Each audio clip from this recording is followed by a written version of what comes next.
before or after, but when you're using the word had before your subject in order to have to construct the unreal conditional sentence, तो इसमें आपके पास that clause, the having had in a sentence will come initially. So for इसका structure जो आपका sentence का होगा, that will be had followed by subject and then word and past participle, and the rest of the sentence will follow the same formula we started in the last slide.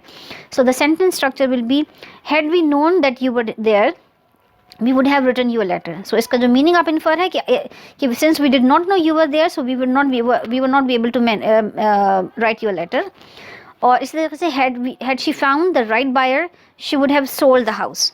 But since she was not been able to find the right buyer, she was not been able to sell the house. So इसमें आपने if को replace कर दिया with had, and the rest of the things go the same.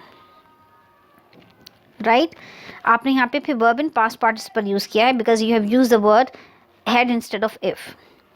What else to study about unreal conditional sentences? So the above rules indicate the most common methods of using tenses in the conditional sentences. However, if the two actions clearly happen at quite different times, the verbs should show that difference too.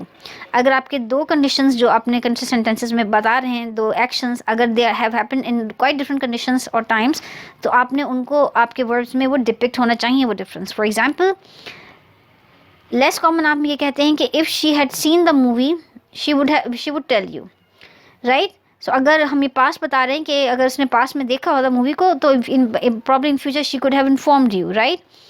But more common हम जो इसको mention करते हैं कि if she had seen the movie she would have told you.